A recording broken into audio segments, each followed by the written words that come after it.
जम्मू कश्मीर में लगभग 10 वर्षों के बाद अब जम्मू कश्मीर को अपना मुख्यमंत्री मिल चुका है।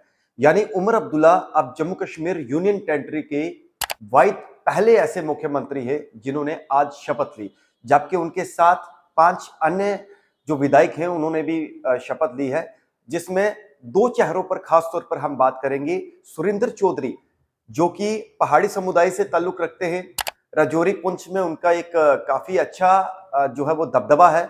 और बड़ी बात यह है कि सुरेंद्र चौधरी वो शख्स हैं जिन्होंने भाजपा के प्रदेश अध्यक्ष यानी रविंदर रैना को जो है करारी शिकस्त दी थी। सुरेंद्र चौधरी काफी जाने माने पॉलिटिशियन है। लगभग 18 से 20 साल में वो पॉलिटिकल उनका कैरियर है और 20 साल में पहली बार वो विधायक चुने गए, वो भी नेशनल कॉन्फ्रेंस के टिकट पर उन्होंने चुनाव लड़ा नौशहरा विधानसभा क्षेत्र से। और उनके मुकाबले में भाजपा के प्रदेश अध्यक्ष यानी रविंदर रैना थे और रविंदर रैना जो कि वहां पर करारी शिकस्त जो है वो सुरेंद्र चौधरी ने उन्हें दी थी। और अब बात वहां आके अटकती है कि किसी ने सोचा नहीं था कि सुरेंद्र चौधरी जम्मू कश्मीर यूनियन टेरिटरी के उप मुख्यमंत्री चुने जाएंगे। एक बड़ी जो है वो उस समय कुछ लोगों को शॉक लगा होगा कि जब नाम सुरेंद्र चौधरी का सामने आया कि वो जम्मू कश्मीर जो यूनियन टेरिटरी की सरकार बनने जा रही है उसमें उप मुख्यमंत्री के पद पर सुरेंद्र चौधरी को जो है वो तैनात किया गया।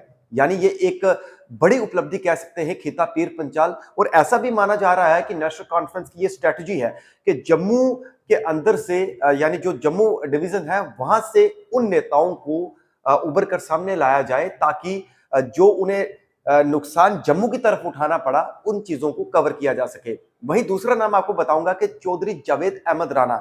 जावेद राणा जो कि बिल्कुल बॉर्डर डिस्ट्रिक्ट यानी पुंछ के मेंढर से ताल्लुक रखते हैं और बिल्कुल सीमावर्ती क्षेत्र मेंढर से उन्होंने चुनाव कंटेस्ट किया था और बतौर वो वहां पर जो है वो विधायक चुने गए। जावेद राणा ने भी मंत्री पद की जो है वो शपथ ली है। जावेद राणा का भी एक बहुत ही लंबा पॉलिटिकल कैरियर रहा है और जावेद राणा अपने आप में एक दाकड़ और बेबाक जो है वो नेता माने जाते हैं। कई बार वो सुर्खियों में भी रहते हैं क्योंकि उनके अक्सर अक्सर जो बयान है उनको कई बार सुर्खियां भी बटोरते हैं उनके बयान। लेकिन आज की ये जो सरकार का जो यानी ये फ्रेम हुई है, सरकार जो बनी है, कांग्रेस और नेशनल कॉन्फ्रेंस की अलायंस सरकार बनी है, तो इसमें सबसे बड़ा जो इस समय माना जा रहा है कि डिप्टी सीएम के पद पर सुरेंद्र चौधरी और जावेद अहमद राणा ने भी, हालांकि अन्य 5 जो है वो मंत्रियों ने वहां पर जो है वो शपथ ली है। और तीसरा नाम मैं आपको बताना चाहूंगा कि चनाब माफ कीजिएगा छंब एरिया से सतीश शर्मा का नाम आता है, जिनके स्वर्गीय पिता मदन लाल शर्मा एक बहुत ही जाने मानी हस्ती थे।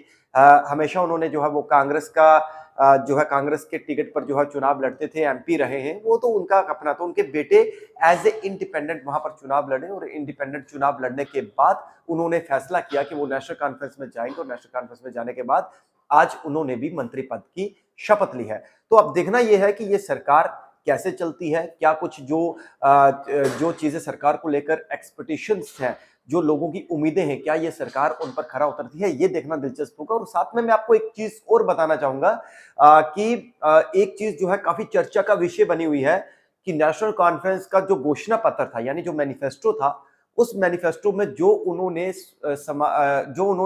जम्मू कश्मीर की आवाम के साथ वादे किए थे, क्या उन वादों पर सरकार खरा उतरेगी, ये देखना दिलचस्प होगा। क्योंकि आसपास के जितने भी इलाके हैं वहां पर इस समय एक ही चीज जो है वो निकलकर सामने आ रही है कि घोषणा पत्र काफी चर्चा का विषय बना हुआ है। अब देखना यह है कि सरकार आज शपथ लेने के बाद उमर अब्दुल्ला का कहेंगे कि तुरंत एक ट्वीट आया जिसमें उन्होंने डीजीपी जम्मू कश्मीर को साफ तौर पर निर्देश दिए कि जब भी मेरा मूवमेंट हो या वीआईपी मूवमेंट हो तो उस तरीके की परिस्थिति वहां पर नहीं की जानी चाहिए जिस वजह से पब्लिक को असुविधा हो, यानी पब्लिक परेशान ना हो। तो देखना होगा कि अब जम्मू कश्मीर के अंदर नेशनल कॉन्फ्रेंस और जो अलायंस की यानी जो सरकार बनी है इंटरनेशनल कांग्रेस की, ये किस तरीके से लोगों की उम्मीदों पर खड़ा उतरती है। हालांकि आज शपथ समारोह में देश के इंडिया अलायंस के बड़े बड़े चेहरे देखने को मिले, वो चाहे आम आदमी पार्टी के थे, राहुल गांधी खुद थे, प्रियंका गांधी या तमाम बड़े नेता वहां पर जो है वो, अखिलेश यादव जो है वो सपा के जो जाने माने नेता है वो वहां पर पहुंचे। तो अब देखना ये होगा